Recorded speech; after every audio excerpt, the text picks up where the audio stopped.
90% ձերքով վաճառում։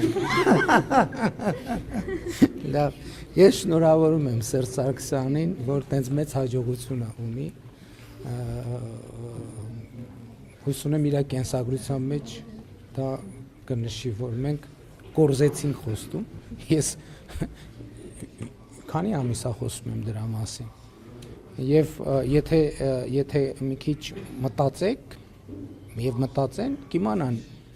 ինչ փոխվեց եւ ինչի եմ հիմա եւ ինչի եմ ասում միջև տարվա վերջ։ Ինչն է պատճառը, որ ասում եմ միջև տարվա վերջ, բայց հրապարակ պահին գուցե կմեկնաբանեմ։ Նամակ էի ասել Սերժ Սարգսյանից նամակ։ Չէ, ես ուզում եմ ասեմ, որ ասել եմ, որ փաթեթը հրապարակեմ միջև տարվա վերջ, դա պատճառ ունի, ինչի, որովհետեւ ես նախկինում ասել եմ, որ մենք կհրապարակենք։ Քանի ամիս առաջ եմ հրապարակային քանի ամիս առաջ եմ հրապարակային ասել, որ հանձնարարել եմ, որ պատրաստ են։ Ոչ, ընտրություններին ընդառաջ չի։ Ոչ, լավ, հիմա ասեմ, որովհետև հասկանում եք, ես նախկինում ասել եմ, որ այդ փաթեթի տերը մենակ մենք չենք։ Ենթադրվում է, որ տարվա վերջ միջև դե յուրե ԵՀԿ Մինսկի խումբը կլուծարվի եւ այդտեղ այդ բարոյական եւ քաղաքական արգելքը կվերանա, այսինքն այդ սուբյեկտը չի լինի եւ մենք ազատ կլինենք այդ թղթերը հրապարակել։ Իսկ Սերժ Սարգսյանի, այո, Սերժ Սարգսյանի նամակը հիմա ես հանձնարարել եմ գաղտնազերծման գործընթացը տեղի ունենում, չէ, ինչի ուղղված։ Այլ երկրի ղեկավարի ուղղված։ Ես այդ նամակի մասին Ես այդ նամակի մի րոպե ներողություն եմ խնդրում, ժողովուրդ ջան, ինչ կլինի, ես գնամ դուք հարցազրույցան։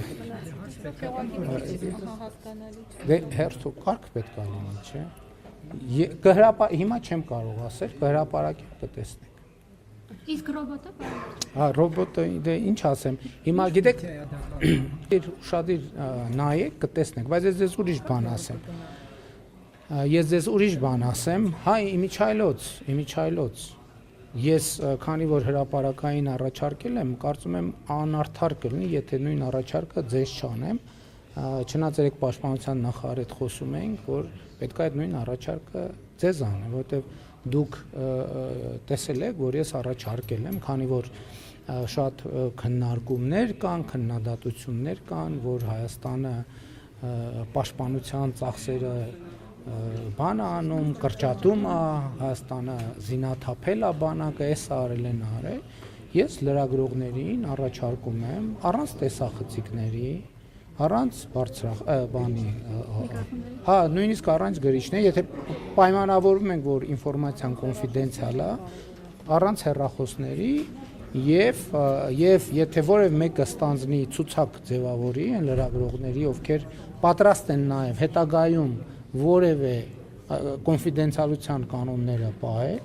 ես ձեզ պատրաստ եմ տանել եւ մոտիկից ծանոթացնել եւ շների հետ, եւ կատուների հետ, եւ մնացած բոլոր հնարավոր միջոցների հետ, եւ դուք այդ հարցի պատասխանը անձամբ կտեսնեք, այդ բոլոր քննադատությունները հիմք ունեն, թե հիմք չունեն։ Ես իմիջայլոց, երբ որ նախկին 3 ղեկավարներին գրավոր այդ առաջարկը արել էի, վերջում մի նախադասություն էի գրել, այդ նախադասության տակ բովանդակություն կա։ Ինչ վերաբերում է ձեր հարցին կոնկրետ, գիտեք, հիմա օրինակ վաճառքում կան խանութում երևի, բայց վաճառքում կան նայում ես Կալաշնիկովի ավտոմատը։ Բայց ինքը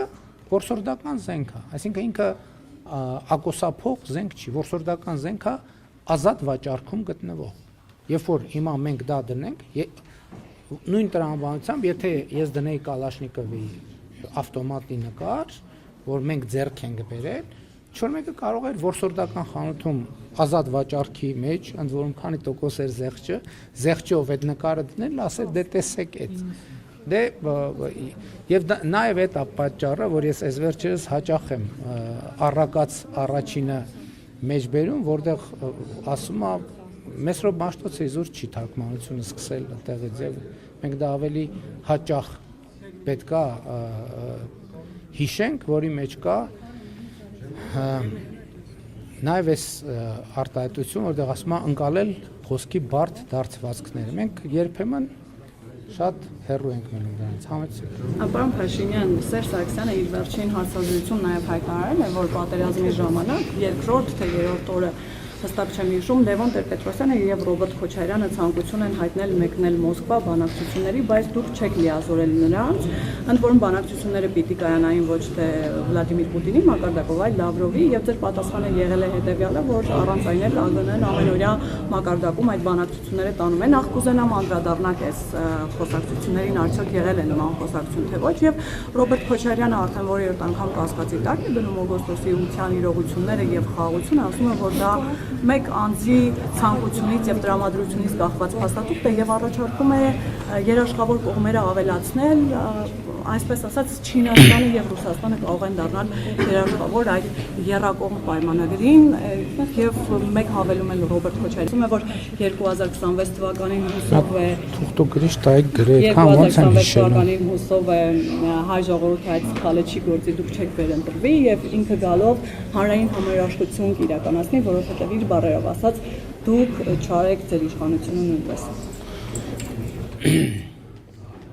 Դե հատկապես Ռոբերտ Քոչարյանի հույսը վաղուց մեռած պիտի լիներ, բայց ինչ որ դիմադրումը չենք հասկանում ինչի հաշվին։ Հաջորդ հարցը, հա, իմիջիայլոց այդ բանի հետ կապված, Սերժ Սարգսյանի հարցազրույցի հետ կապված, ես հետո տեսա, որ ինչ որ տոնակատարություն է եւ Սերժ Սարգսյանի կողմնակիցներն ասում են փաստորեն ասում են Փաշինյանը քշերը չի քնել եւ բան արել, նայելա Սերժ Սարգսյանի հարցազրույցը, ես տանպես ամեն օր իմ աշխատանքային ժամը սկսվում է 5-ին, ժամը 5-ին եւ պիտի անկեղծ ասեմ, որ նույնիսկ ես որ իմացա, որ 5 թե 7 ժամանոց, այսինքն ես չգիտեմ, որ նոր ավարտվել է հարցազրույցը ընդհանրապես եւ 2 հոգու հավաքել եւ 5 ժամ խոսալ, այդ նշանակում է մարդը բան ունի, շփման ինչ որ խնդիր ունի։ Ճիշտ է, ես էլ 4 ժամանոց ասուլիս եղել է, նույնիսկ 5 անում եմ, բայց այն դեպքում լրագրողները, այսինքն բոլոր ցանկացող հավատարմագրված կառավարության բոլոր ցանկացող լրագրողները մասնակցում են։ Ինչ վերաբերում է երաշխավորներին, մենք արդեն երաշխավոր ունեցել ենք։ Եվ այդ երաշխավորի մասին մեր պատկերացումներն են, որ մեզ համար ստեղծել են այն խնդիրները, որոնք մենք ունենք։ Եվ դա ակնհայտ է։ Ինչ վերաբերում է, հա, ներողություն, ես ուզում եմ հարցնեից դուք երբանից եք լրագրող աշխատում, կներեք, վաղուց եք, բայց տասնյակ անգամ այդ թեմաներին անդրադարձել եմ։ 3 ղեկավարների գնալու, չգնալու եւ այլն եւ այլն։ Ես օթանավն եմ տրամադրել, ասել եմ ուզում եք գնաք, ուր ուզում եք գնանք։ Այսինքն այդ թեման ինչի, այսինքն ասեմ, որ իրենց ընդունեք այնպես, օրինակ ինչպես մեզ կընդունենք, որովհետեւ ասում է պետք է ամեն դեպքում իշխանությունից բան լիներ։ Դե հիմա դուք ինձ ստիպում եք էլի անցնեմ խոսակցությունների ժանրին, ես Ռուսաստանի գործընկերներին ցույց եմ դրել, որ եթե իրանք ուզում են իրանց հետ շփվեն, ես դեմ չեմ։ Այսինքն իրանց կընդունեք այնպես, ոնց որ ինձ կընդունեք, հա, այսինքն ասեի, որ իրանք իրեքով են Հայաստանի վարչապետը։ Այդ ինչ է նշանակում, այդ ինչ արտահայտում է, իրանց կընդունեք այնպես, ոնց որ ինձ կընդունեք։ Այդ ինչ է նշանակում։ Այսինքն ասեի, իրանք իրեքով տրիումվիրատ է Հայաստանում ձևավորվել, ես այլևս Հայաստանի վարչապետ չեմ, իրանք իրեքով են Հայաստանի վարչապետ։ Հա, փաստորեն իրանք չեն ճանաչում, պետք է ես ասեի, որ իրանք Հայաստանի նախկին հարգելիներս, իրանք ասել են, որ տենց ցանկություն ունեն, ես ասել եմ, խնդրեմ, օթանավն էլ ասել են, վերցրեք գնացեք, որի վրա գրած է Հայաստան, թող գնային։ Եվ 29000-ի մասով պարոն Փաշինյան այդ մասով չպատասխանեցիք, ասում է սահմանափակում եք, երբ որ պահանջներ չունեք, սահմանափակում եք այդ 29000-ի մեջ, մեզ արդեն գործոն չեն ընկալում։ Դե գիտեք, այդ թեմային էլ եմ տասնյակ անգամներ անդրադարձել։ Այդ խնդիրը, այդ հայցակարգը, որ երբ որ մենք ասում ենք սա մեր ինքնիշխան տարածքն է, մեր սահմանն է, այդ ճիշտ է, որ մենք մեզ սահմանափակում ենք։ Դա ճիշտ է։ Բայց դա վատ է, որ մենք մեզ սահմանափակում ենք։ որովհետև մենք մեզ այդ սահմանով, մենք մեզ սահմանափակելով, այդ սահմանով նաև ուրիշներին ենք սահմանափակում։ Եվ երբ որ ես ասում եմ, որ լեգիտիմությունը պետք է անգնի մեր արտաքին անվտանգության հիմքում, հենց դա նկատի ունեմ։ Երբ որ ասում եմ, որ 18 տարեկան մեր երեխեքին տանում ենք խրամատում դնում ենք եւ ասում ենք մենք մեզ չենք սահմանափակում։ Ուրիշներն ասում են շատ լավ, դուք ձեզ չեք սահմանափակում, մենք էլ չենք սահմանափակում։ Եթե մենք ասում ենք, որ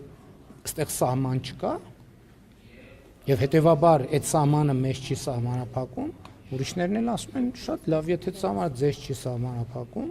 եւ այդտեղ սահման չկա, ուրեմն մեզ էլ չի սահմանափակում։ Դե եկեք տեսնենք ում ավելի շատ կսահմանափակի եւ ում պակաս կսահմանափակի։ Եվ ես ձեզ ուրիշ բան ասեմ։ Հիմա օրինակ ես ձեզ ասում եմ, որ եկեք ես պատրաստ եմ հրավիրել լրագրողներին եւ գնանք ձեռք բերենք մեր սպառազինությունները։ Հարց չի ծագում, ինչու մենք այդ սպառազինությունները, որ այսօր ձեռք ենք բերում, ինչու ձեռք չենք բերում օրինակ նախկինում։ Իսկ նախկինում ձեռք կամ ինչու ենք հիմա կարողանում ձեռք բերել, իսկ նախկինում ոչ։ Ես դրա մասին կարծեմ հրապարակային գրել էի։ Կետերից կարևորագույնը մեկը այն է, որ մեր ռազմավարությունները հիմա հիմնված են լեգիտիմության վրա։ Եվ այն ժամանակ մարդիկ մեզ թափանցիկ ասում են ամենայն հարգանքով, բայց մենք ձեզ սպառազինություն չենք կարող վաճառել, որովհետև մենք չունենք երաշխիք, որ դուք այդ սպառազինությունը չեք օգտագործի ձեր ինքնիշխան տարածքի հետ կապված կարիքներից դուրս, այսինքն չեք տեղակայի տարածքներում, որը չի հանդիսանում ձեր միջազգայինորեն ճանաչված տարածքը։ Սահմանը դրա համար է։ Եվ առաջին բուֆեր, ես առաջկայում սրա մասին, բայց լավ հրապարակային մանրամասն խոսելու եմ, էլի